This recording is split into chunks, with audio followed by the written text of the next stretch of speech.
तो युद्ध संहार उन्माद कला में भी जानलेवा होता है। और युद्ध में तो खैर एक युद्ध आपको सालों पीछे ढकेल देता है, लेकिन वतन की हिफाजत के लिए दुश्मनों को सबक सिखाना जरूरी हो जाता है। इसीलिए सरहद पर हमारे जवान मुस्तैद हैं और शूरवीरों के साथ हर कदम पर टीवी 9 भारतवर्ष भी डटा हुआ है। टीवी 9 भारतवर्ष के सीनियर रिपोर्टर अभिषेक उपाध्याय पिछले 2 हफ्तों से LAC के करीब मौजूद रहते हुए चीन की हर साजिश को सबसे पहले आपके सामने ला रहे हैं। जब देश का हर टीवी चैनल मुंबई के ग्लैमर के पीछे बेतरतीब भाग रहा है, तब अभिषेक लद्दाख की सरहद पर आक्रोश की हर तस्वीर आपको दिखा रहे हैं। जब मुंबई की रिया और कंगना की कहानी में नए नए ट्विस्ट ढूंढे जा रहे हैं, जब टीवी 9 भारतवर्ष की टीम LAC की बुलंदियों से शूरवीरों का शौर्य दिखा रही है, बता रही है। लद्दाख की ठंड और तेज धूप में अभिषेक उपाध्याय के चेहरे का रंग बदल गया है, लेकिन चीनियों का हर पाप सबसे पहले देश को बताने का जुनून कम नहीं हुआ है। हमें किसी से बैर नहीं है, किसी से प्रतिस्पर्धा नहीं है। देश के भीतर किसी के साथ भी गलत होता है तो इंसाफ की लड़ाई में हम सबसे आगे रहे हैं और रहेंगे। लेकिन सवाल यह है कि क्या हम मुंबई में हो रहे सियासी ड्रामे को नहीं दिखा सकते? क्या हम नहीं अपने रिपोर्टर की फौज लग्जरी गाड़ियों के काफिले के पीछे दौड़ाते हुए हाँफते, कांपते, चीखते, चिल्लाते रहें? लेकिन नहीं, राष्ट्र है तो हम हैं और चीन की साजिशों की वजह से राष्ट्र पर संकट आया है। इसीलिए हम सरहद पर हैं और तब तक रहेंगे जब तक माओ के वारिसों की साजिशों का अंत नहीं हो जाता। जंगी जुनून में चीन किस हद तक जहनी तौर पर बीमार हो चुका है, इसका सबसे नया सबूत आपको बताएंगे। लेकिन सबसे पहले अंबाला चलिए, जहां सरहद की ढाल और दुश्मन का काल राफेल लड़ाकू विमान एयरफोर्स में शामिल हो गया है।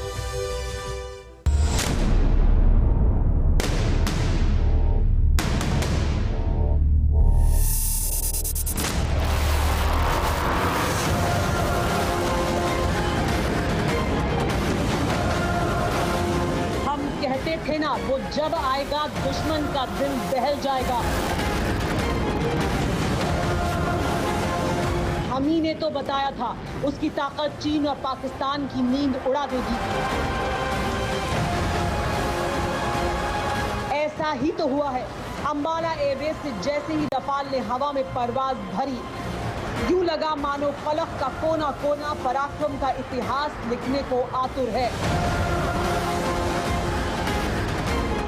रणभूमि का वो रणबांकुरा जिसकी ताकत दुनिया ने जानी है, जिसकी काबिलियत जमाने ने मानी है, वही राफेल अब देश के दुश्मनों की मांग में बारूद बरसाने के लिए रेडी है। राफेल फाइटर जेट की अंबाला में मौजूद 17 गोल्डन एरो स्क्वाड्रन में औपचारिक एंट्री इतिहास के पन्नों में दर्ज हो गई है।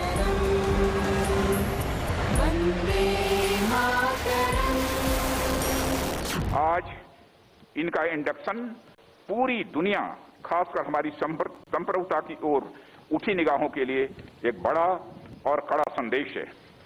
हमारी सीमाओं पर जिस तरह का माहौल हाल के दिनों में बना है, या मैं सीधा कहूं कि बनाया गया है, उनके लिहाज से यह इंडक्शन बहुत ही अहम है। 17 साल बाद देश का कोई डिफेंस मिनिस्टर अंबाला में हमारे परवाजों का हौसला बढ़ाने पहुंचा था, वो भी तब जब वक्त नाजुक है। चीन की करतूतों से सरहद आक्रोश की आग में उबल रहा है। मादरे वतन की माटी की हिफाजत के लिए हजारों जाबाज सीना ताने खड़े हैं। इसीलिए रक्षा मंत्री ने बिना नाम लिए चीन और पाकिस्तान को इशारा दे दिया।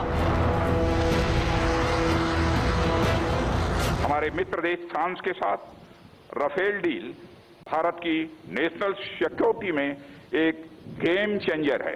एयरफोर्स ने राफेल इंडक्शन के साथ जो कैपेबिलिटीज और टेक्नोलॉजिकल एज एक्वायर की है, वे इंडियन एयरफोर्स की कैपेबिलिटीज को रिवर्सलाइज करेंगी।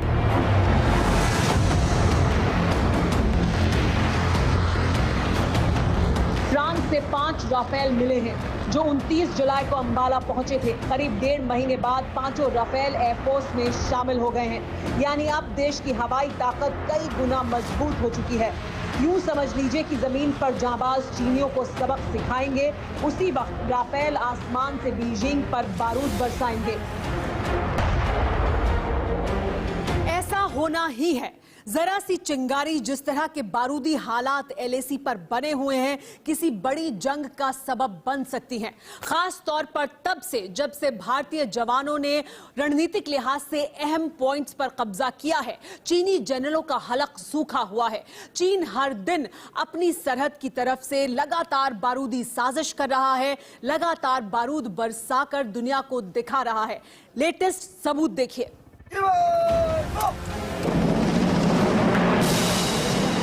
बारूद बरसाती तोपें और आग का गोला उगलकर आसमान की ऊंचाई नापती मिसाइलें। इन्हें सिर्फ तस्वीरें मत समझिए, ये प्रमाण है कि चीन बातचीत से मानने वाला है ही नहीं। लद्दाख से चंद किलोमीटर के फासले पर चीन ने आधी रात को तिब्बत के आसमान में इसी तरह बारूदी जहर भरा। एलएसी के करीब चीन की फौज ने फिर लाइव फायर ड्रिल की। इस दौरान चीन की एक नई मिसाइल का परीक्षण भी किया गया।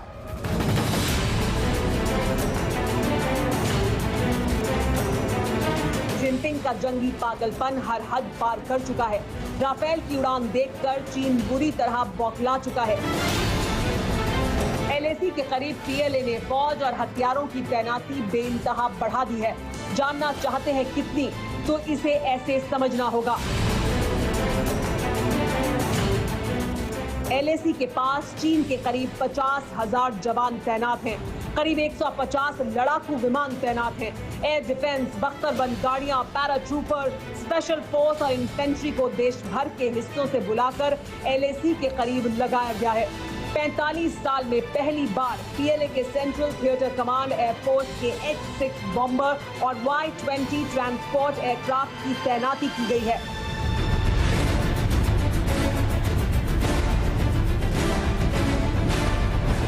चीनी सेना की तैयारी ही बता रही है कि बीजिंग में बैठा तानाशाह पागलपन की हद तक बौखला उठा है, जिसकी बिलबिलाहट दिख रही है भारतीय सरहद पर। देखिए, ये ड्रैगन की रेड आर्मी है।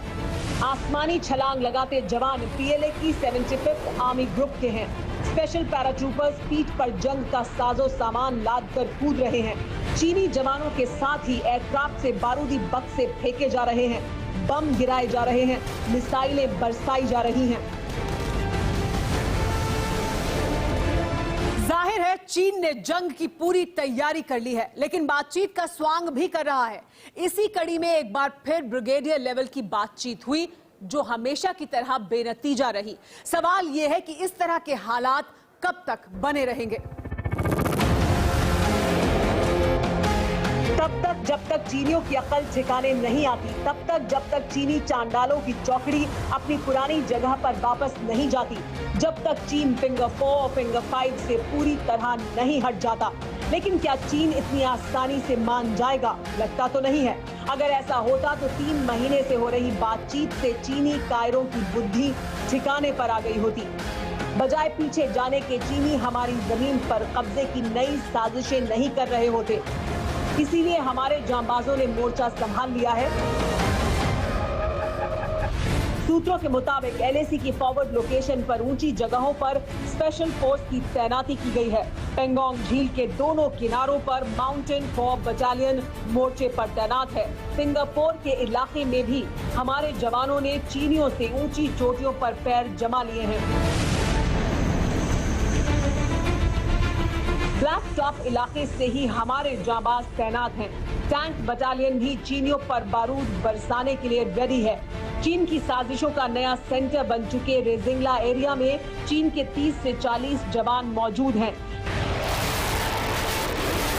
लेकिन अब चीन का हर ठिकाना हमारी फायरिंग रेंज में है। यानी अगर हल्की सी भी हरकत होती है, चीनी अगर हमारी जमीन की तरफ बढ़ने की गुस्ताखी करते हैं, तो यकीन मानिए जिनपिंग के जल्लादों को वो सबक मिलेगा जिसे माओ के वारिसों की आने वाली कई पीढ़ियां याद रखेंगी।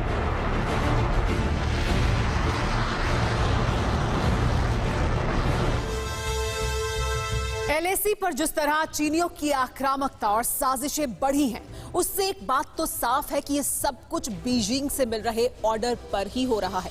यानी चीन के राष्ट्रपति शी जिनपिंग इसमें पूरी तरह शामिल हैं। चीन के कायर जनरलों की इतनी हैसियत नहीं है कि महीनों तक जमीन पर कब्जा जमाने के बाद अड़े रहे। सवाल यह है कि आगे क्या होगा। बार बार बातचीत बेनतीजा रहने के बाद क्या होगा? क्या चीन को पैंगोंग से पूरी तरह हटाने के लिए सैन्य विकल्प ही है, या फिर क्या कूटनीति के जरिए तनाव का हल निकल पाएगा? वैसे चीन से बातचीत का दरवाजा बंद नहीं हुआ है। लद्दाख में ब्रिगेडियर लेवल की बातचीत करीब करीब हर दिन हो रही है। हफ्ते भर पहले रक्षा मंत्री राजनाथ सिंह की चीन के डिफेंस मिनिस्टर से मुलाकात हुई थी, तो अब विदेश मंत्री एस जयशंकर ने मोर्चा संभाला है। एससीओ समिट में हिस्सा लेने विदेश मंत्री एस जयशंकर मॉस्को में। इस दौरान विदेश मंत्री एस जयशंकर और चीन के विदेश मंत्री वांग यी की मुलाकात हुई, जिसमें चीन को साफ साफ संदेश दे दिया गया है कि चीनियों को एलएसी के पार पुरानी पोजीशन पर वापस जाना ही होगा। साफ है कि जब तक चीन अपनी करतूतों से बाज नहीं आता, तब तक युद्ध की आशंकाएं उफान मारती रहेंगी। वैसे चीन पर लद्दाख की जमीन के साथ ही समंदर की सरहद में भी वॉर फ्रंट तैयार हो चुका है। ये रिपोर्ट देखिए।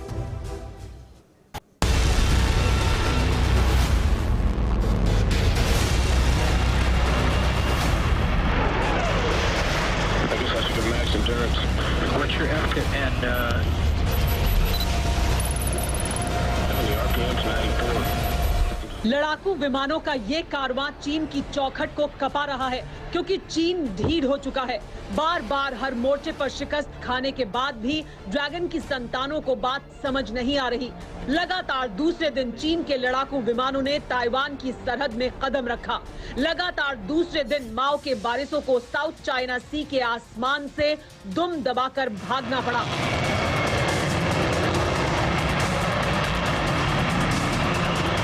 ताइवान की डिफेंस मिनिस्ट्री के इस ट्वीट को देखिए, जिसमें साफ साफ लिखा है कि चीन के लड़ाकू विमानों ने उनकी फौज के ठिकानों की टोह लेने की कोशिश की। ताइवान के एयरबेस में सेंधमारी करनी चाहिए। वो तो गनीमत रही कि ताइवानियों का सब्र बाकी है, वरना हफ्ते भर पहले अपने खाक होते सुखोई फाइटर प्लेन को देख देख कर चीनियों का कलेजा मुंह को आ रहा है।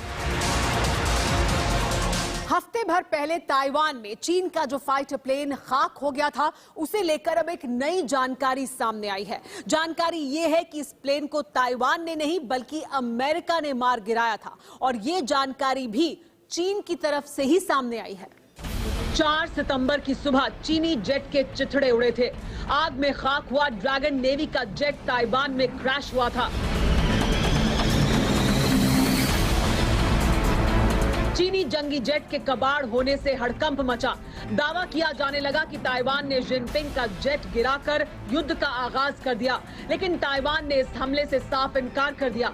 तो चीन ने भी कह दिया कि तकनीकी खामी की वजह से प्लेन क्रैश हुआ, लेकिन अब इसे लेकर सनसनीखेज खुलासा हुआ है, जिसके मुताबिक चाइनीज जेट पर हमले का जो हथियार इस्तेमाल किया गया वो सिर्फ अमेरिकी नेवी के पास है। चीनी सुखोई 35 जेट की जांच के बाद इसकी तस्दीक हो चुकी है कि उस पर किसी मिसाइल से अटैक नहीं हुआ। जेट क्रैश की वजह रेडियो इलेक्ट्रॉनिक हथियार था। ताइवान के पास लॉन्ग रेंज के पावरफुल रेडियो इलेक्ट्रॉनिक हथियार है नहीं। ऐसे में चाइनीज जेट को ताइवान में मारने वाला बचा सिर्फ एक, वो है सुपर पावर अमेरिका की ताकतवर नेवी।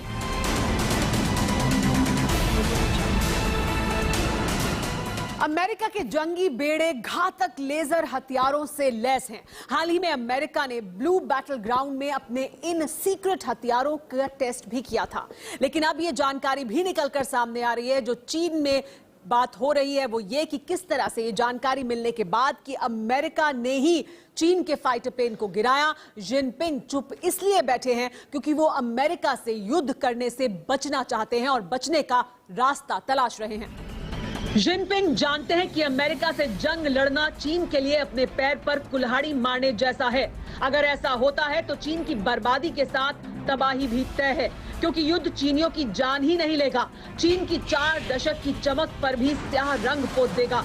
इसीलिए जिनपिंग के शागिर्दों ने एलएसी पर अपने जल्लादों का जमावड़ा खड़ा कर दिया है।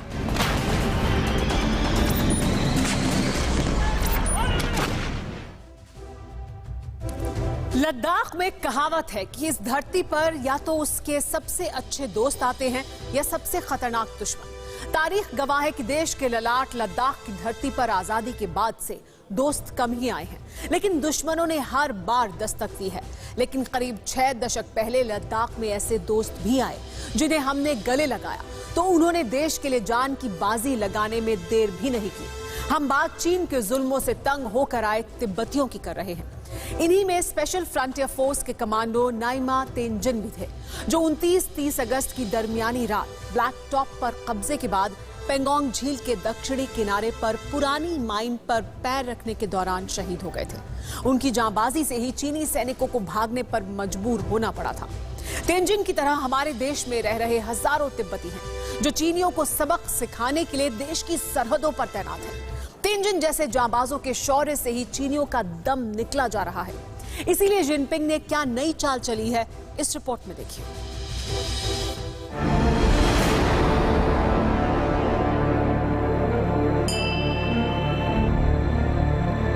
इस तस्वीर को देख रहे हैं, हो सकता है पहचान न पाएं, लेकिन चीन का दावा है कि ये तस्वीर तिब्बतियों के धर्मगुरु पंचेन लामा की है। उन्हीं पंचेन लामा की जिन्हें 25 साल पहले चीनी चांडाल अगवा कर ले गए, जिसके बाद आज तक उनके बारे में किसी को खबर नहीं लगी।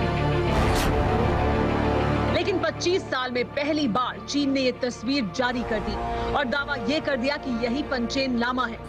यहाँ तक दावा किया गया कि पंचेन लामा की ये तस्वीर उसी पेंगोंग लेक के किनारे की है, जहां जाबाज नाइमा तेंजिन ने चीनियों को सबक सिखाया था। सवाल यह है कि 25 साल बाद चीन ने पंचेन लामा की तस्वीर क्यों जारी की? क्या तस्वीर जारी करने का मकसद तिब्बतियों को लुभाना है? सवाल यह भी है कि क्या पंचेन लामा की तस्वीर का चीन का दावा सही है? पंचेन लामा को 2.5 दशक से किसी ने नहीं देखा, उनकी कोई तस्वीर सामने नहीं आई। लिहाजा हमारे लिए ये अंदाजा लगाना मुश्किल था कि क्या वाकई ये पंचेन लामा है। इस सवाल का जवाब हमारे देश में रह रहे तिब्बती समुदाय के लोगों से ही मिल सकता था। हमने यही किया।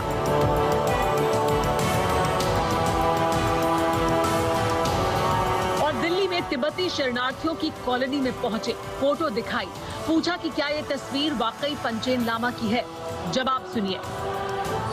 हमारा जो 11वें पंचेन लामा जो है गेंदुन चुकी नीमा, बचपन से ही अभी तक मतलब कि यंगेस्ट पॉलिटिकल प्रिजनर है। अभी तक पता ही नहीं है कहाँ पे है, कैसा है, क्या हालत है। कुछ चीनी की तरफ से ये नहीं है।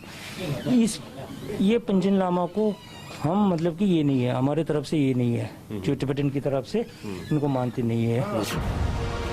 दिल्ली में तिब्बती कॉलोनी रेजिडेंट वेलफेयर एसोसिएशन के सचिव कर्मा लोधे ने TV9 भारतवर्ष से बातचीत में बताया कि पंचेन लामा की जिस तस्वीर को चीन की मीडिया दिखा रहा है, वो महज उसकी एक चाल है तिब्बत के लोगों को विश्वास में लेने के लिए। हकीकत यह है कि जिस पंचेन लामा को हम अपना धर्मगुरु मानते हैं, पिछले 25 वर्षों से वो कहाँ है, किसी को ये पता ही नहीं है। अभी तक कुछ भी जानकारी नहीं है इनके बारे में। जब अब सारे मीडिया में आप देख सकते हैं, आप इसका है ना, सब यंगेस्ट पॉलिटिकल प्रिजनर है। तो अभी तक पता ही नहीं है कहाँ पे है, कैसे है, पूरा मतलब कि ये किया किडनैप करके रखा हुआ है। पंचेन लामा की ये तस्वीर चीन के सरकारी चैनल CGTN की तरफ से जारी की गई है, जिसमें पंचेन लामा को पेंगोंग लेक के किनारे पक्षियों को दाना डालते हुए दिखाया गया। दावा किया गया है कि धर्मगुरु 2019 में पंचेन लामा पेंगोंग लेक देखने आए थे, लेकिन क्या वाकई ऐसा हुआ था? They had distributed the photos of the fake Panchen Lama, which they had recorded or which they had incarnated. It's completely false Panchen Lama. We don't at all recognize him. हमने कई तिब्बतियों से बात की, लेकिन सभी ने चीन के दावे को सिरे से खारिज कर दिया। जाहिर है ये भी चीन के झूठ और मक्कारी का नमूना है।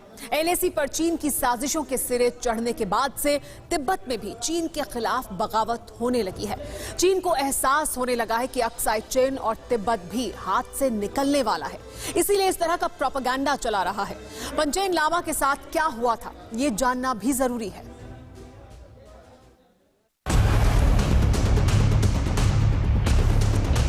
14 मई 1995 की तारीख थी जब तिब्बतियों के धर्मगुरु दलाई लामा ने 6 वर्षीय गेधुन चोएकी नईमा को 11वें पंचेन लामा के रूप में मान्यता दी थी। गेधुन चोएकी को पंचेन लामा घोषित करने के 3 दिन बाद ही हिरासत में ले लिया गया था। उसके बाद से अब तक उनका कोई पता नहीं चल सका है। तिब्बती बौद्ध अवतार यानी पुनर्जन्म में विश्वास करते हैं। 6 साल के गेधुन चोइकी नैमा को दलाई लामा ने पंचेन लामा का अवतार घोषित किया था, लेकिन 25 साल बाद भी किसी को नहीं पता कि पंचेन लामा कहां है। ये वो दौर था जब चीन में क्या हो रहा है इसे कोई नहीं जान सकता था, जब तक चीन खुद नहीं बताए पंचेन लामा को क्यों हिरासत में लिया गया और उन्हें कहां रखा गया। चीन बताना भी नहीं चाहता था, लेकिन 28 मई 1996 को संयुक्त राष्ट्र में बच्चों के अधिकार के लिए गठित कमेटी ने जब इस मामले को उठाया तो पता चला कि चीन ने उन्हें बंदी बना रखा है। इस तरह पंचेन लामा दुनिया के सबसे कम उम्र के राजनीतिक कैदी बन गए थे। 6 साल की उम्र थी पंचेन लामा की तब जब उन्हें चीन ने बंदी बना लिया था। तब से आज तक उनकी कोई तस्वीर नहीं आई, उन्हें किसी ने नहीं देखा। इसीलिए चीन ने एक तस्वीर जारी कर चाल चलनी चाहिए, लेकिन सच दुनिया जानती है। इसीलिए चीन की मुश्किलें अब और बढ़ने वाली हैं। चीन की बढ़ती दादागिरी के खिलाफ ड्रैगन के 2 धुर विरोधी ताइवान और तिब्बत साथ आते दिखाई दे रहे हैं। तिब्बतियों के सर्वोच्च धर्मगुरु दलाई लामा ने अगले साल ताइवान की यात्रा करने की इच्छा जताई है।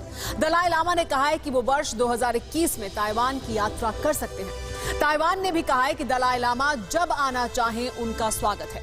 दशकों तक चेहरे पर फरेब और मक्कारी का नकाब लगाकर चीन जमाने को धोखा देता रहा, लेकिन अब दुनिया सच जान चुकी है।